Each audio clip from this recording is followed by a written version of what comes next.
This is my kit. It's 3 sizes of jars for growing sprouts in.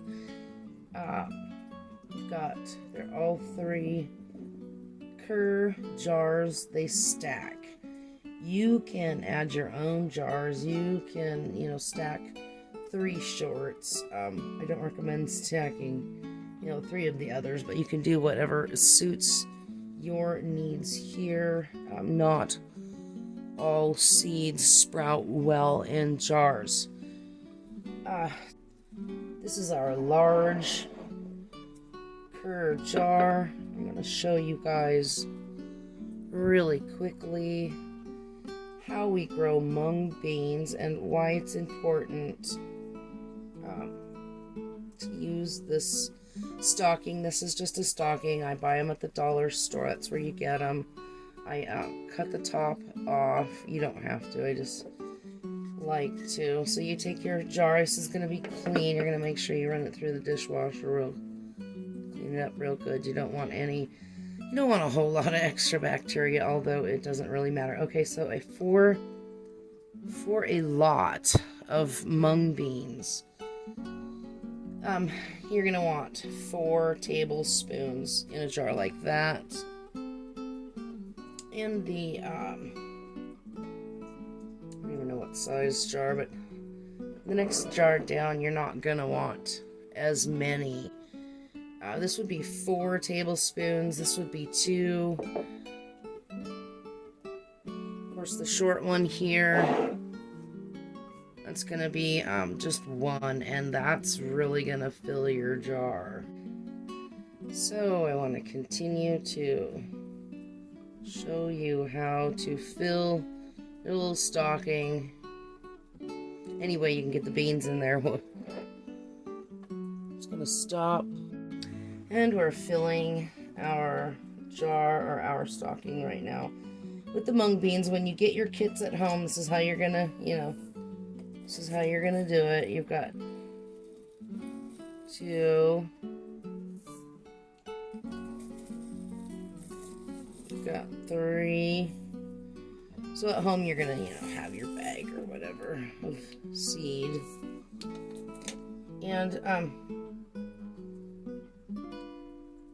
you're going to want to tie this.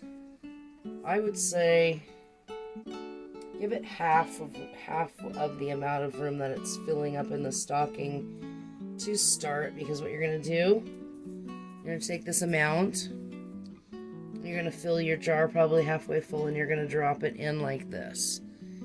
And I'm not going to do it now because I'm actually going to grow these myself, and I'll show you in the other smaller jar.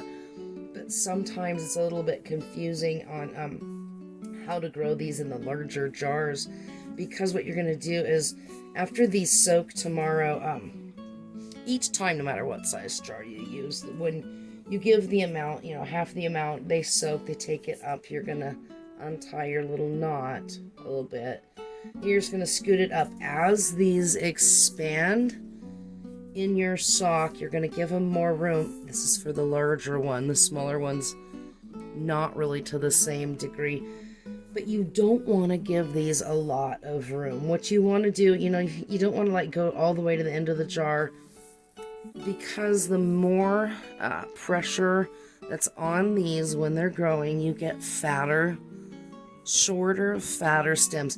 If you just grow mung bean without any weight or anything constricting its environment, not like human beings, anything that you use to constrict its environment is going to cause it to grow strong. Okay, so on some levels, if you know what's going on, yeah, maybe for a human being, but okay, I'll get off the spiritual stuff.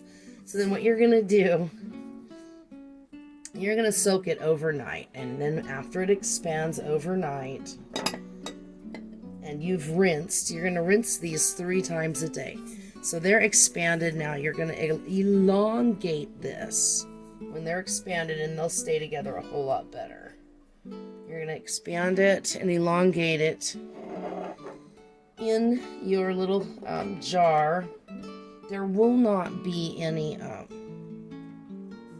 it won't be full of water at this point. So you can put your lid back on. Sometimes they get a little bit sticky until you get them used to their threadage, and every jar is a little bit different. So we work with what we got.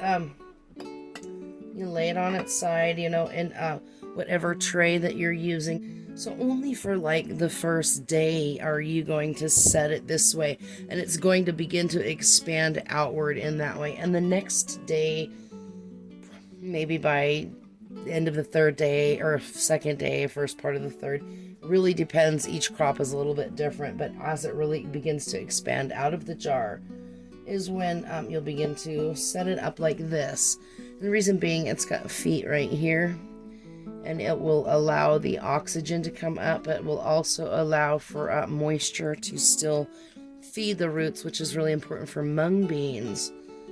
All of them, but for mung beans in particular, they really like to have that environment around them, apparently. Okay, so that is how I want you guys to seed your sprout jar. Again, I do not sell sprouts because of the regulations involved, which is why I'm doing these videos. So let me thank you. Have a great day.